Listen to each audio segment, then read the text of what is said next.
할렐루야. 참 매 순간순간이 기적이지만 참 기적 중에 또 기적이 오늘 하루이라고 생각합니다. 느닷없이 락다운이 되고 레벨 4가 됐었을 때는 아무런 준비 없이 저희 집에서 방송을 하고 보내드리고 뭐 이렇게 하는 일들을 하면서 굉장히 힘이 들고 또 어찌할 바를 몰랐었는데 레벨 3에서 레벨 2로 내려가 준 것만 해도 참 감사한 일이더라고요. 그래서 성전에 모여서 예배 드린다는 게 얼마나 큰 축복인가 하는 생각을 해봤습니다. 매 순간순간이 하나님의 은혜이지만 우리가 그 은혜를 잊고 사는 것은 아닌가 생각을 해봤습니다. 좀 전에 우리가 찬양 헌금 드릴 때 주께 드리네 주께 드리네 했었는데 사실은 내가 가지고 있는 모든 것 다 주께 드린다고 늘 찬양할 때마다 스트레스 받잖아요. 뭐 다 안 드리고 조금만 드렸는데 이러고 지갑에서 100불, 50불, 20불 이러면 20불, 10불 이러고 이제 그런 스트레스를 주는 찬양이 아니고 I surrender all입니다. 나는 항복해요. 나는 항복해요. 그런 뜻이었는데 그래서 이제 외국에 어떤 한국 사람이 가가지고 I surrender all 하는 찬양이 이제 주께 드리네 이렇게 하니까 헌금 내는 시간인 줄 알고 주섬주섬 했는데 I surrender all 하더라는 거예요. 이게 참 찬양이 그런 거였구나. 나중에 알게 된 거죠. 하나님께 온전히 복종하고 모든 것을 다 드린다 하는 그런 개념으로 우리가 주님 앞에 나오지 않으면은 우리는 항상 불만이 쌓이게 되고 하나님께서 나에게 원하시는 것 조금 해드리면 또 나는 무엇을 받을까 그런 생각을 하면서 늘 이기적인 생각을 하기 때문에 힘든데 I surrender all 하면 하나님의 뜻이 이루어지고 우리에게 최고의 기쁨이 있으리라 그렇게 생각합니다. 하나님 기적을 주셔서 감사합니다 하고 한번 스스로에게 옆 사람에게는 하지 마시고 한번 격려. 하나님 기적 주셔서 감사합니다. 시작. 아멘. 오늘 이제 우리가 온라인으로 재직회도 할 것이고 또 간증 만나 모임도 할 겁니다. 오셨는데 원래 이제 좀 모여서 우리가 친교도 하고 그랬는데 오늘 친교를 하지 못하고 바로 다 가셔야 되는데 좀 그게 좀 섭섭해서 특별히 이름 거론하기는 그렇습니다만은 김순희 집사님이 조금 준비를 하셔가지고 가실 때 이렇게 맛있는 거 한 봉지씩 가져가시면 됩니다. 차에서 드시면 됩니다. 아시겠죠? 네. 집사님이 얼떨결에 뭔지 잘 모르셔요. 감사합니다. 자, 오늘 말씀은 정말 일생일대의 가장 중요한 말씀이다. 물론 매주 말씀이 그렇지만 그렇게 마음을 먹으시고 이 말씀을 좀 하나님의 은혜 가운데 잘 받아들이게 되기를 간절히 바랍니다. 제목은 뭡니까? 크리스찬은 죄인인가 의인인가? 죄인입니까 의인입니까? 여러분 의인이에요? 예, 죄인이에요. 예, 그러시잖아요. 크리스찬은 죄인인가요? 의인인가요?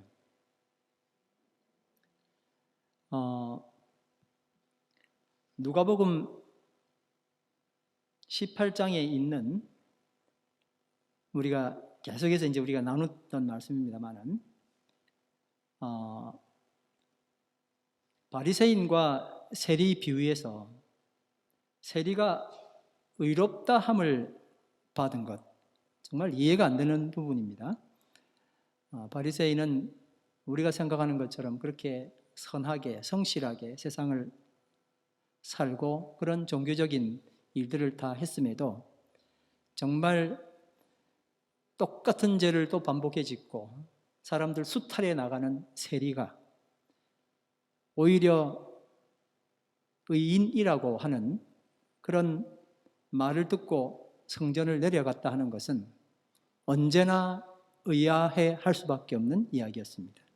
그런데 분명히 주님께서 비유로 말씀하셨지만 의롭다함을 받고 내려간 사람은 세리라고 말씀하셨습니다. 그래서 우리는 여러 주를 통해서 이 말씀을 상고해 보았었습니다. 세리가 의롭다 함을 받은 것은 세리가 하나님이여 불쌍히 여기소서 나는 죄인으로소이다 라며 자신이 죄인임을 고백했기 때문입니다. 자신이 더러운 죄인임을 절감할수록 오히려 그는 하나님 앞에 의인이 되는 것입니다. 뭐라고요? 자신이 더러운 죄인임을 절감할수록 오히려 그는 하나님 앞에 의인이 된다. 기독교 최대 역설 중의 역설입니다. 로마서 3장 24절 말씀 다 같이 읽겠습니다. 시작. 그러나 사람은 그리스도 예수 안에서 얻는 구원으로 말미암아 하나님의 은혜로 값없이 의롭다는 선고를 받습니다. 아멘. 그래서 이 말씀에 의하면 우리는 죄인이 아니라 뭐예요? 하나님의 은혜로 의인이라 하는 것입니다. 그런데도 우리는 예배 때마다 우리가 죄인임을 고백하고 회개 기도를 드립니다. 사실 사도 바울도 디모데전서 1장 15절 하단에 자신을 가리켜 나는 죄인 중에 괴수다.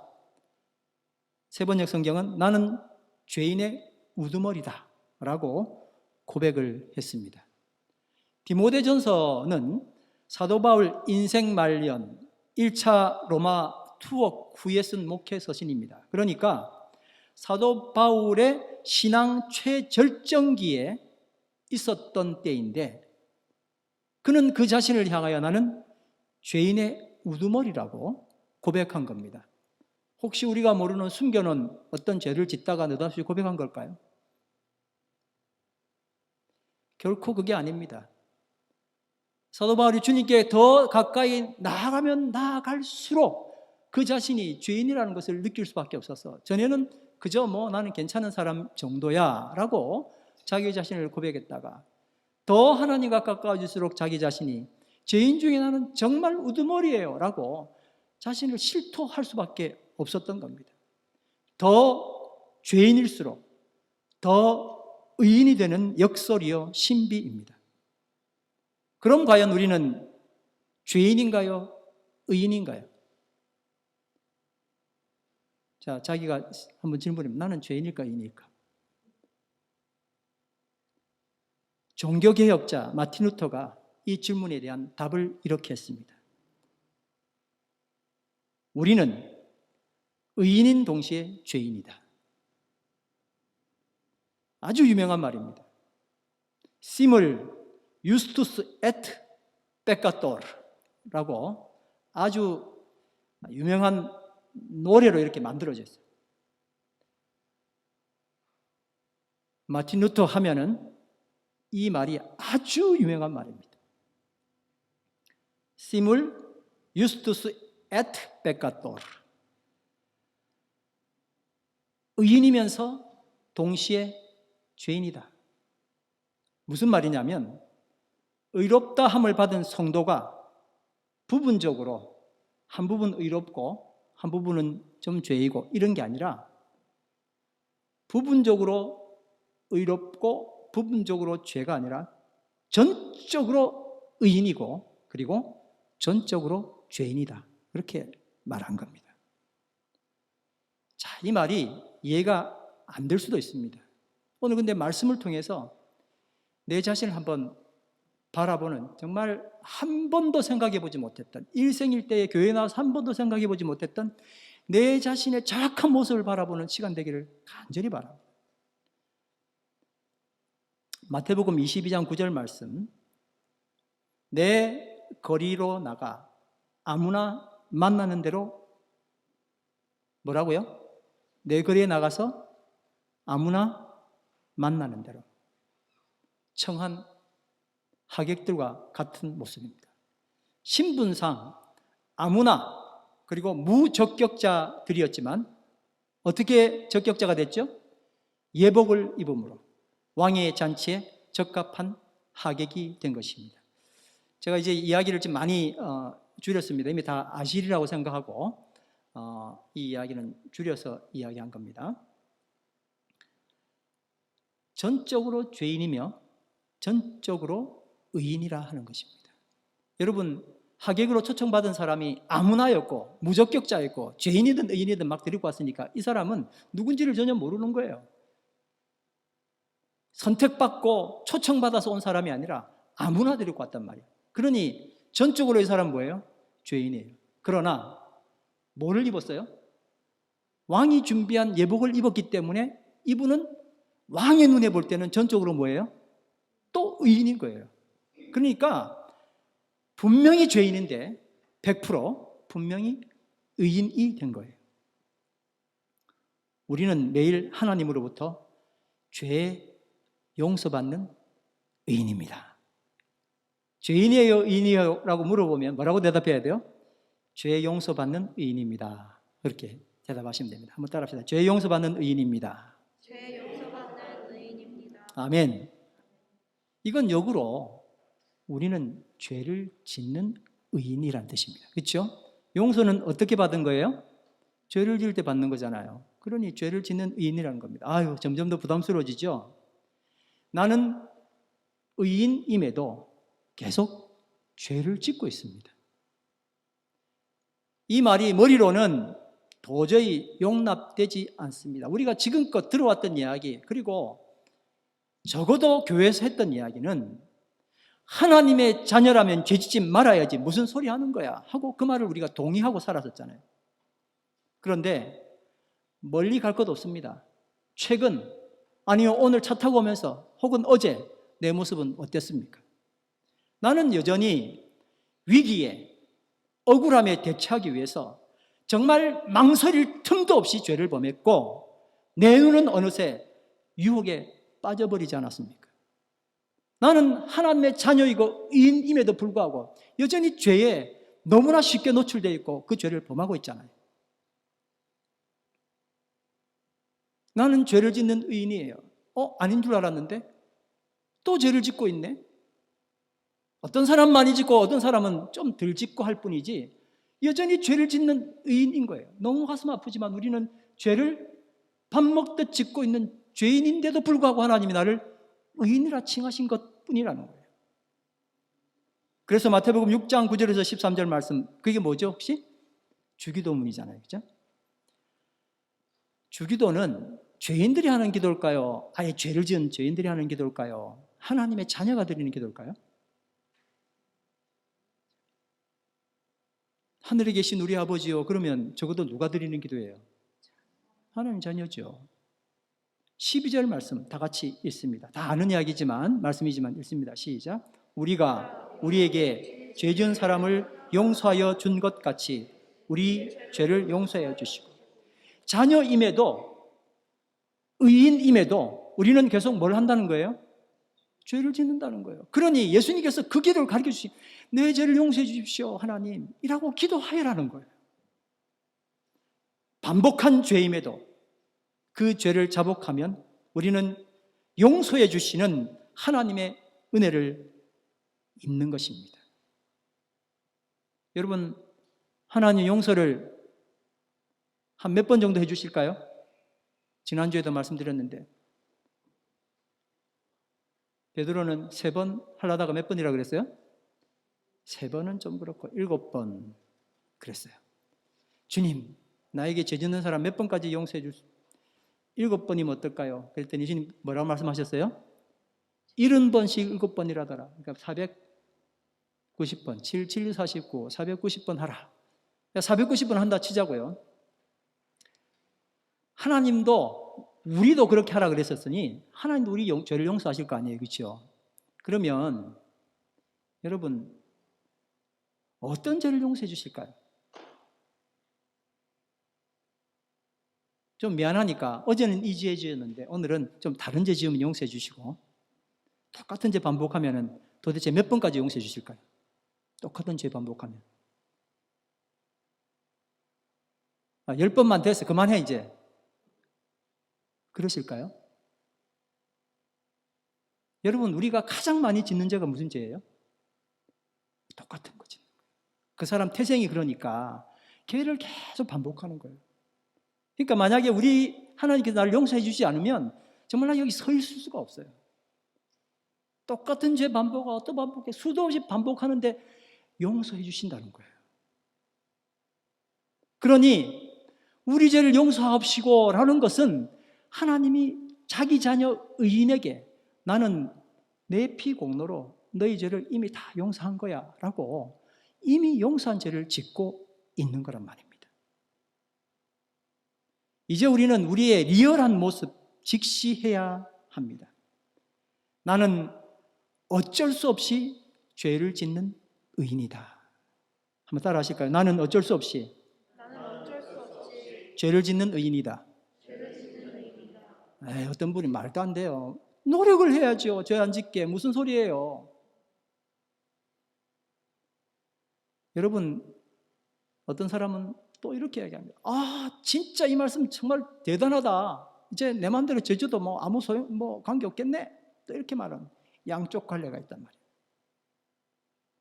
의도적으로 계속 나는 죄를 지어도 된다는 것을 지지하는 말씀이 아닙니다. 로마서 6장 15절 말씀 다 같이 읽어보겠습니다. 시작. 그러면 어떻게 해야 하겠습니까? 우리가 율법 아래에 있지 않고 은혜 아래에 있다고 해서 마음 놓고 죄를 짓자는 말입니까? 그럴 수 없습니다.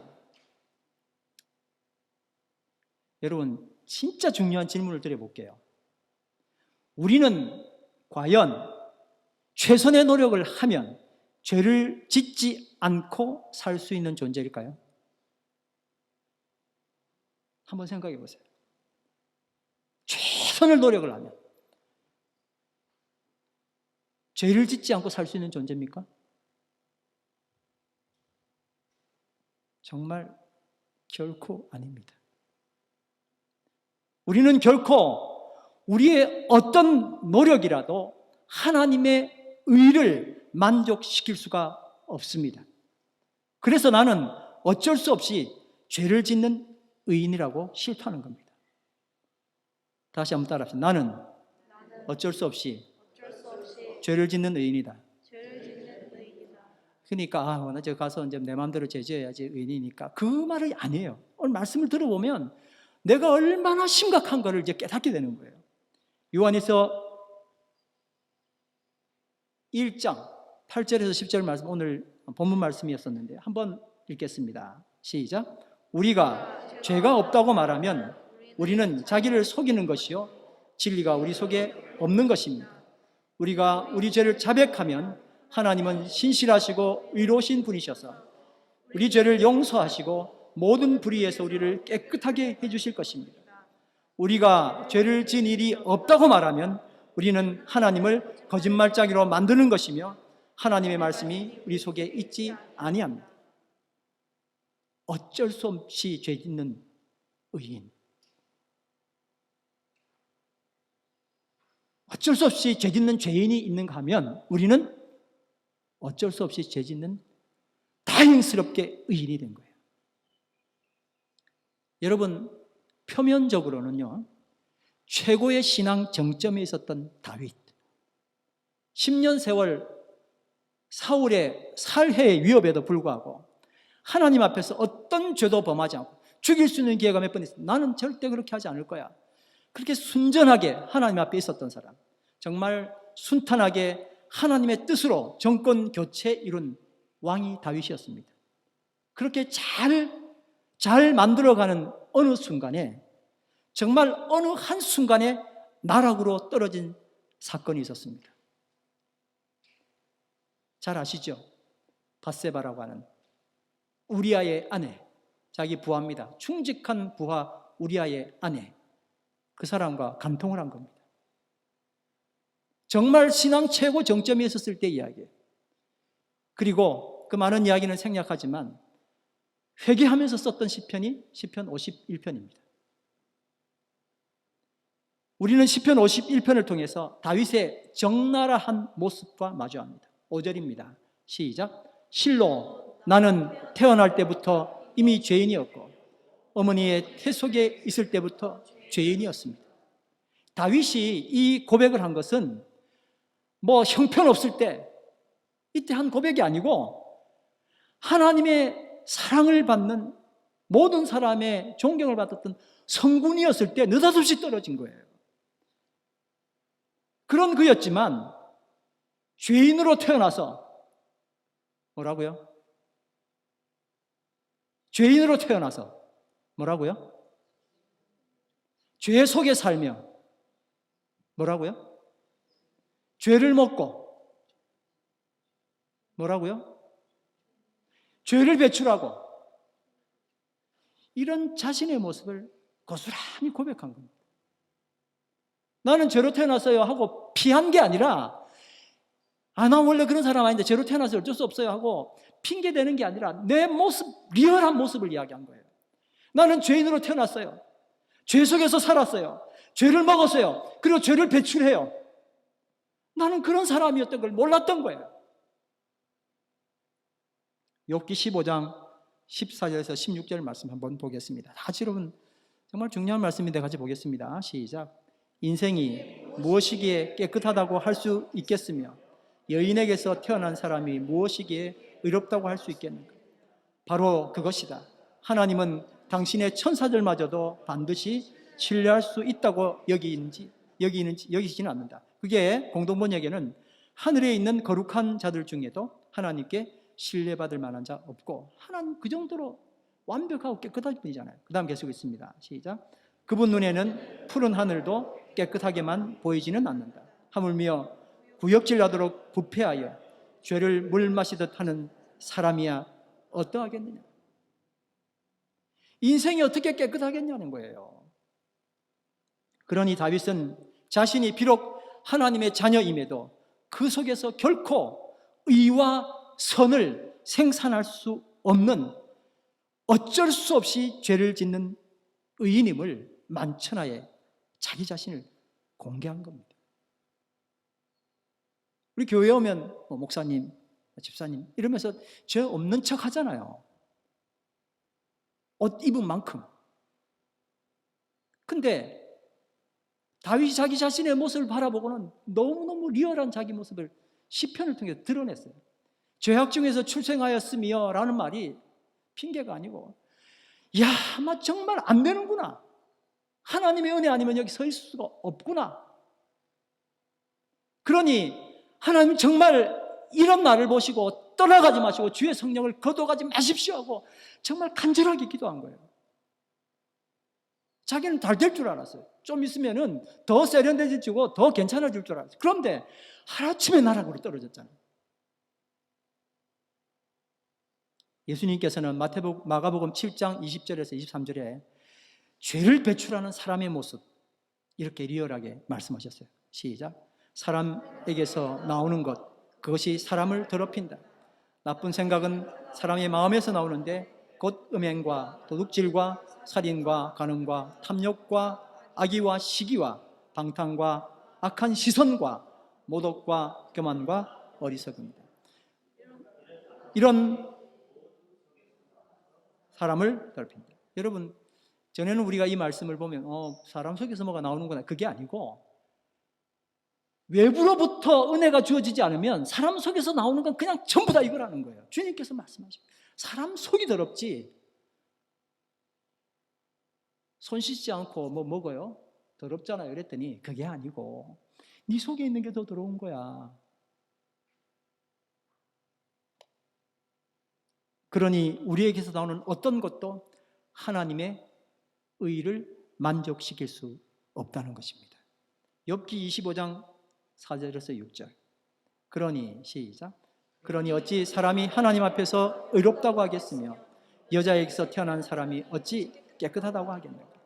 비록 달이라도 하나님에게는 밝은 것이 아니며 별들마저 하나님 보시기에는 청명하지 못하거늘 하물며 구더기 같은 사람, 벌레 같은 인간이야 말할 나이가 있겠느냐. 그냥 우리의 리얼한 모습이 이거라는 거예요. 의는 고사하고 너보다 내가 죄를 더 덜 짓는다 왈가왈부할 입장이 아니라는 거예요. 너는 괜찮고 나는 덜하고 그런 것도 없어요. 우리는 뭘 해도 다 그게 죄일 뿐이라는 거예요. 로마서 7장 18절 20절 다시 있습니다. 시작. 나는 내 속에 곧 내 육신 속에 선한 것이 깃들여 있지 않는 것을 압니다. 나는 선을 행하려는 의지는 있으나 그것을 실행하지는 않으니 말입니다. 나는 내가 원하는 선한 일을 하지 않고 도리어 원하지 않는 악한 일을 합니다. 내가 해서는 안 되는 것을 하면 그것을 하는 것은 내가 아니라 내 속에 자리 잡고 있는 죄입니다. 여러분, 사도 바울이 고백이에요.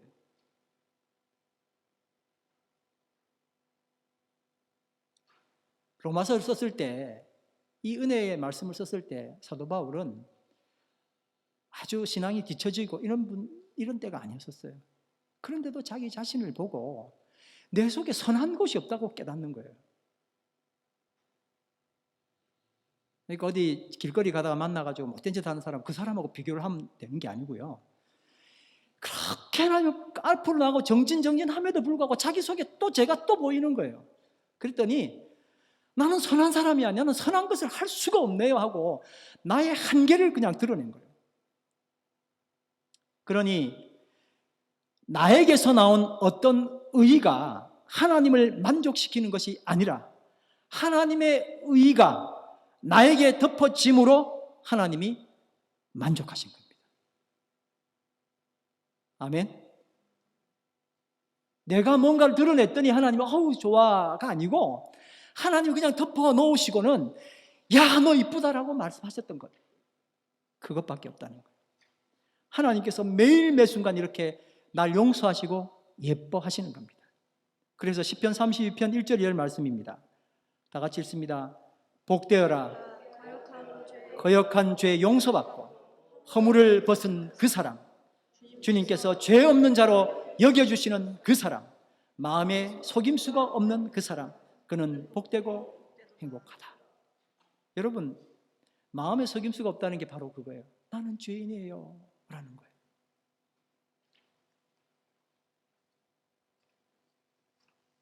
죄 없는 자로 여겨주시는 그 사람, 마음에 속임수가 없는 그 사람, 그는 복되고 복되다.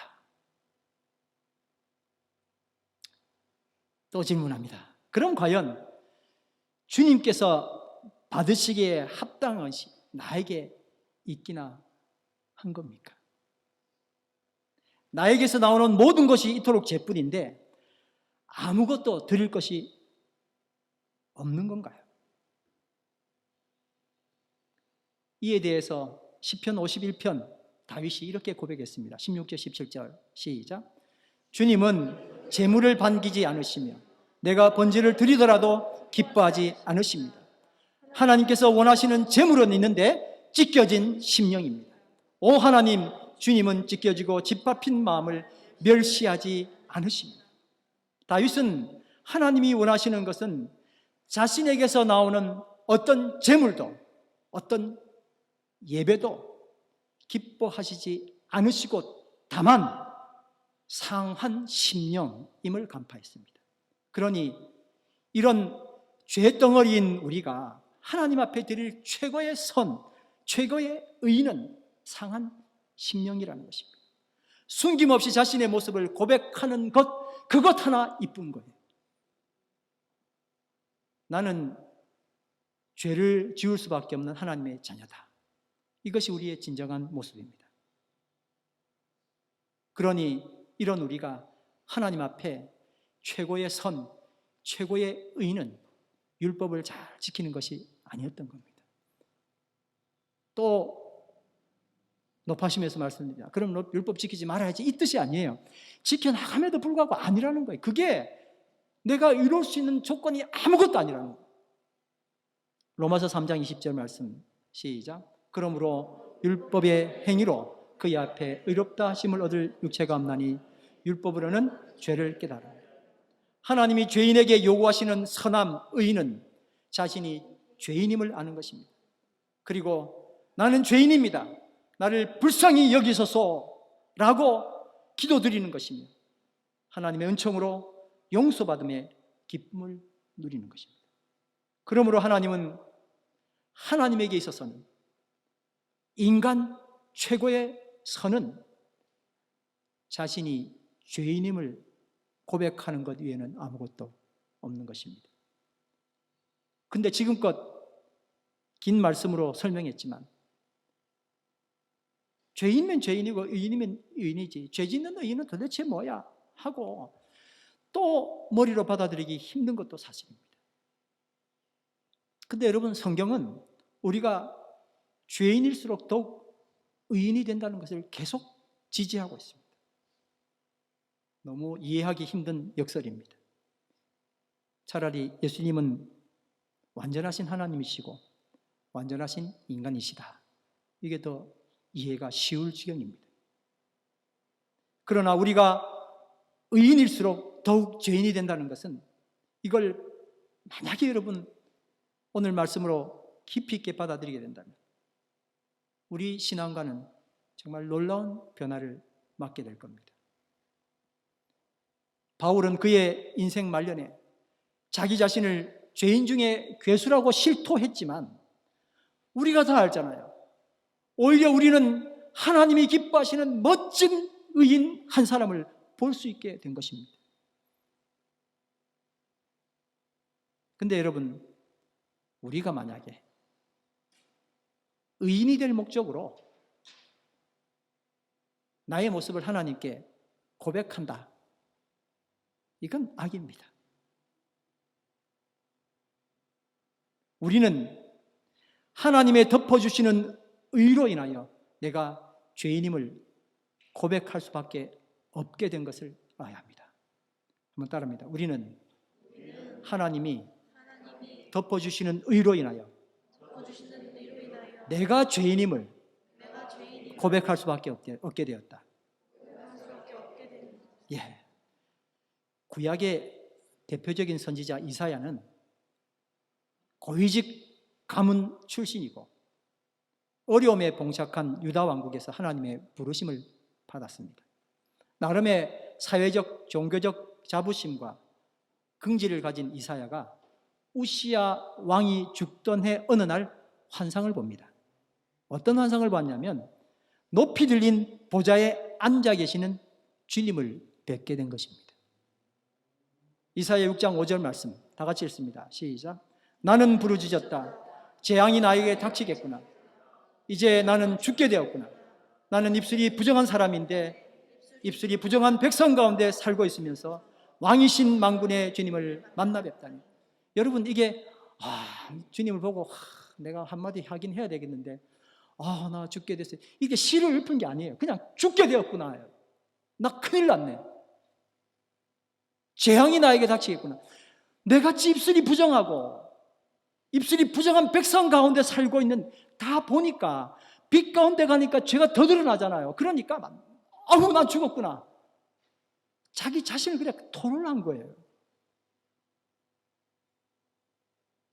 하나님께서 나를 이끌어 주시니 더 빛 가운데 오다 보니까 나도 모르게 내 죄가 들통나게 됐고 그걸 토로하는 겁니다.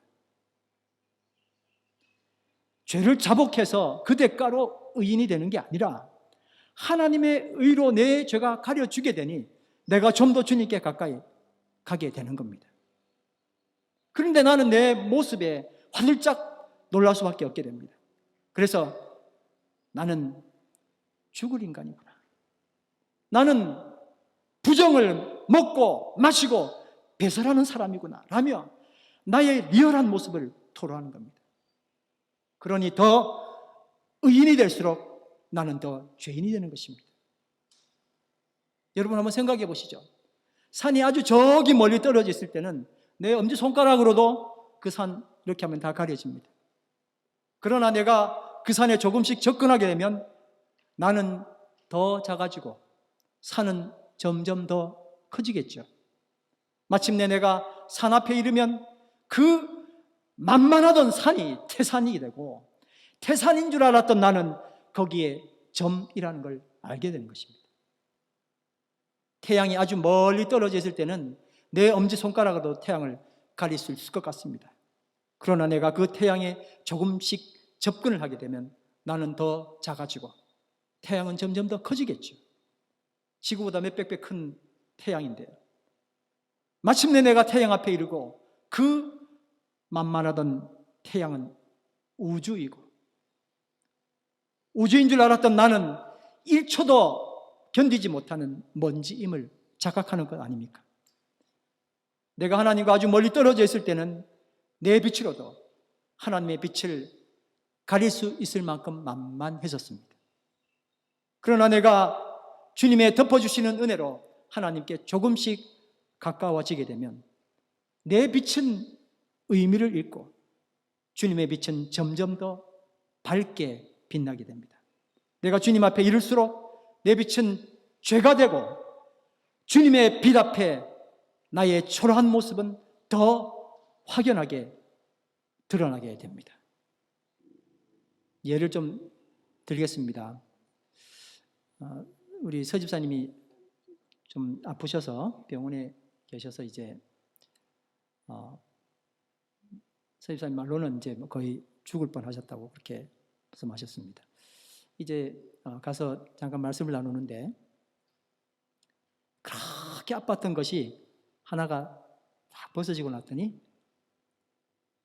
다른 데가 아프더래요. 생각해 보니까 다른 데가 안 아팠던 게 아니고 워낙에 딴 게 아프니까 그걸 몰랐던 거예요. 근데 걔가 딱 아프고 나또 이제 걔가 치료가 되고 났더니 그 다음 아픈 게 다 드러난 거예요. 그래서 의사들이 와서 발 아픈 거 치료하고 다 했는데 그게 좀 나아지나 싶었더니 또 뭐가 또 나오더래요. 그걸 또 치료하는 거예요. 우리가 더 많이 병을 이야기하면 우리는 더 건강해지는 거예요. 맞죠?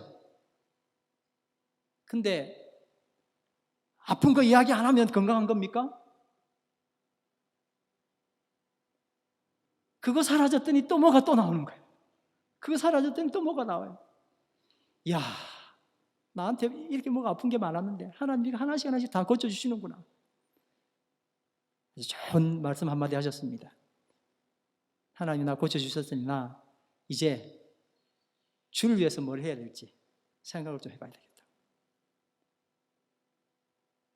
하나님 나에게 그렇게 하시는 거예요. 내가 죄인입니다라고 고백할 때마다 내 죄가 창피하게 뭐 자꾸 죄인이에요. 그게 아니고 내 리얼한 모습들이 자꾸 드러나게 되는 거예요. 그럴수록 나는 뭐 한 거예요? 병이 드러날수록 내가 더 건강해지는 것처럼 내 죄가 드러날수록 나는 더 의인이 되는 거예요. 여러분, 하나님이 인간을 구원하신 이유가 뭘까요? 인간이 하나님처럼 죄를 짓지 않고 의롭게 되는 것일까요? 잘 한번 생각해 보시죠. 바로 이것이 지금껏 크리스찬인 우리가 추구해왔던 선 아닙니까? 불구에서 말하듯이 인간의 수행으로 스스로 신이 되는 것을 하나님이 원하실까요? 하나님이 인간이 하나님의 도움을 받아서 열심히 정진하여 스스로 신이 되어서 하나님과 같아지거나 그래서 하나님이 필요 없게 되는 것이 인간 구원의 목적이 아닙니다. 하나님의 나라는 어떤 나라입니까? 요한계시록 21장 3절 말씀 다 같이 읽습니다. 시작.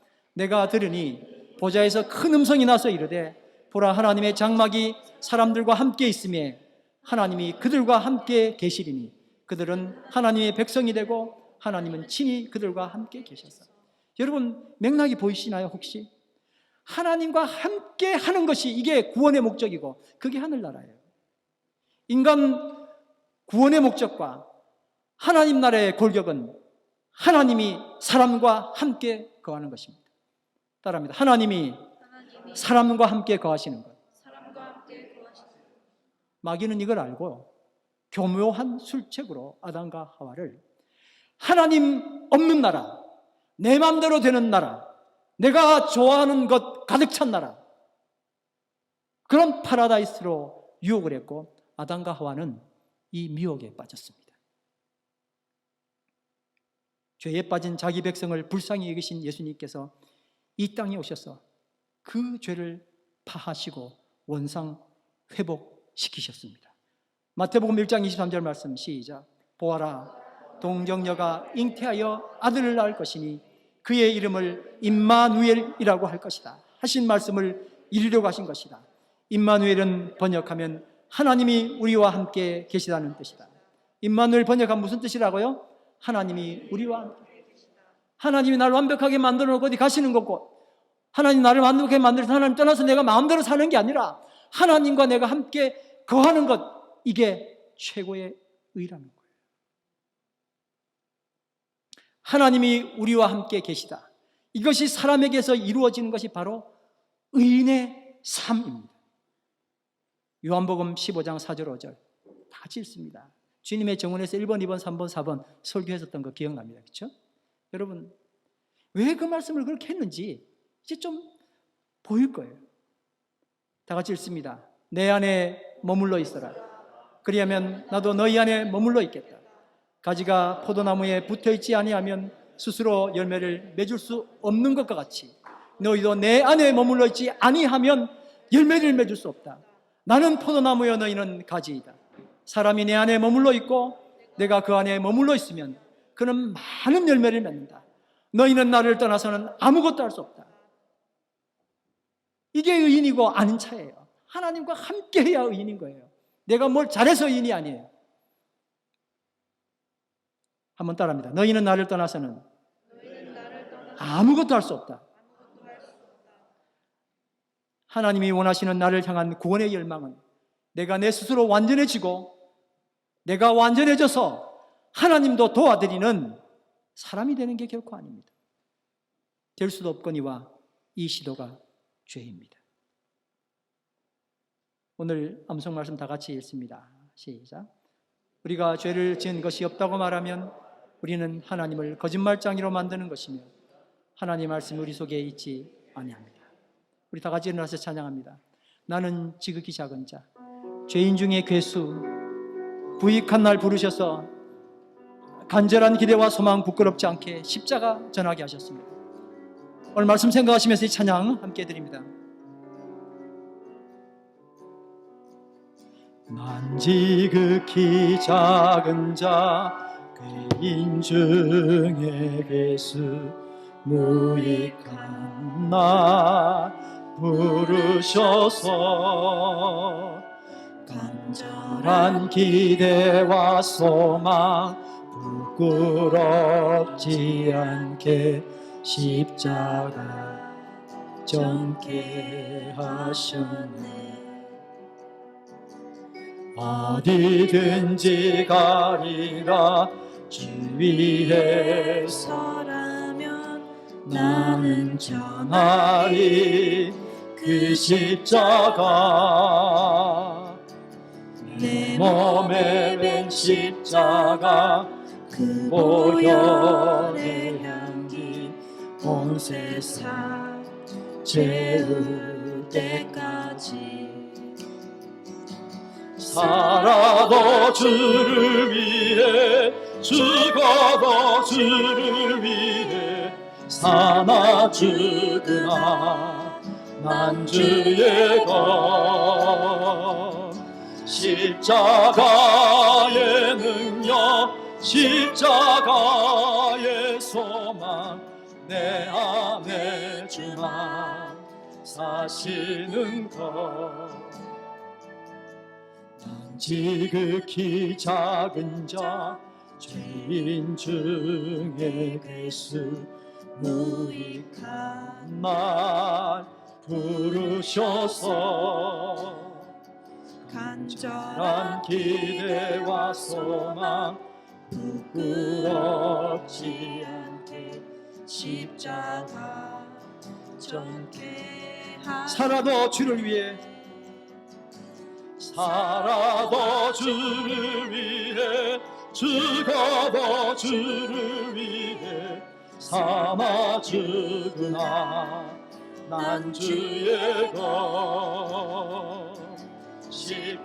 십자가의 능력 십자가의 소망 내 안에 주만 사시는 것.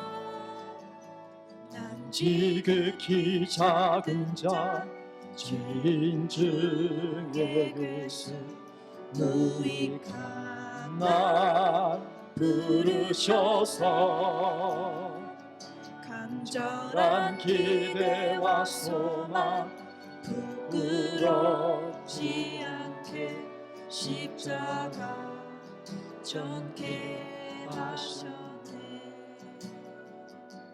내 사랑 나의 십자가.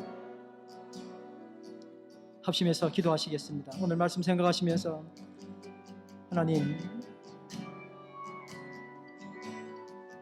참 너무 잘나섰습니다. 꼭 죄 안 짓는 사람처럼 교회에 나왔고, 그래서 하나님 은혜가 너무나 만만해졌습니다. 사도 바울처럼, 다윗처럼, 이사야처럼 내 자신의 모습을 리얼하게 볼 수 있게 주님 역사해 주시옵소서.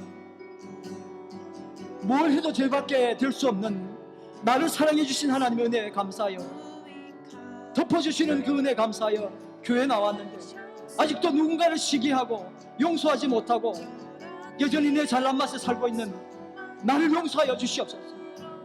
십자가의 전달자 예수 그리스도께서 나를 사랑하시는 그 은혜를 생각하며 하나님 사람으로 살기를 원하오니 하나님 나와 함께하여 주시옵소서.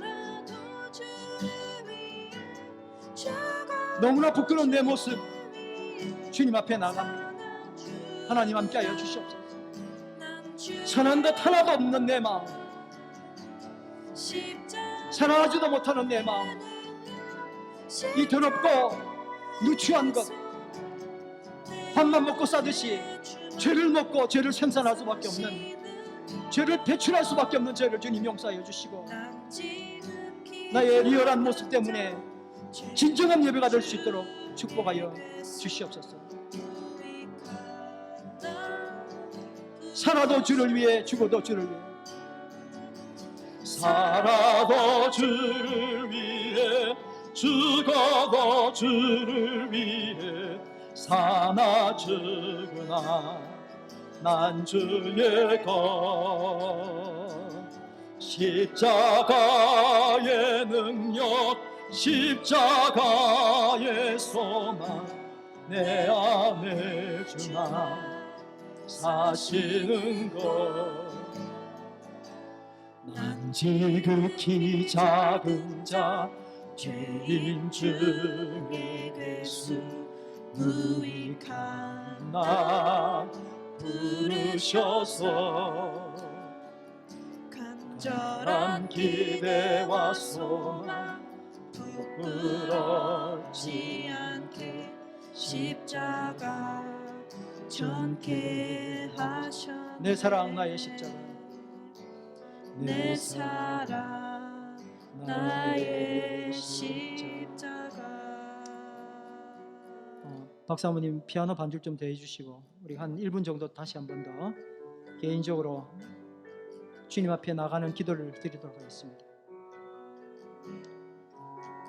하나님, 우리의 리얼한 모습을, 정말 죄덩이인 우리의 모습을 주님 앞에 내놓습니다.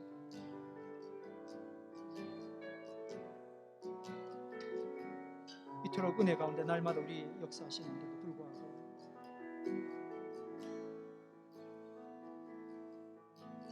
갈수록 죄인임을 고백하는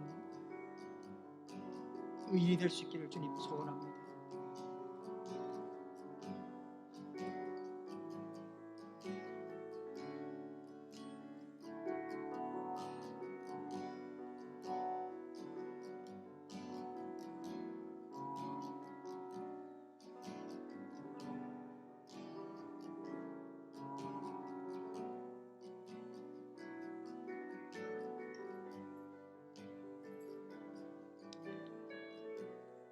주님, 우리를 보십시오. 선한 것 하나 없습니다. 죄를 먹고 죄를 토해내고 죄를 배출하고, 그런데 여전히 의인인 줄 알고 착각하며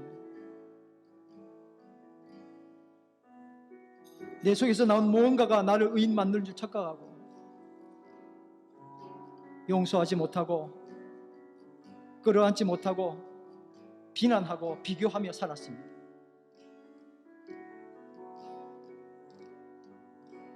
바울처럼, 다윗처럼 나의 리얼한 모습을 다시 한번 깨닫게 하여 주시고,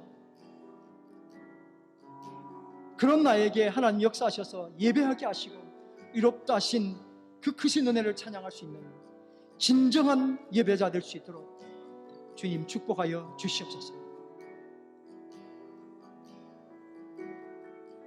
예수님 이름으로 감사하며 기도드립니다.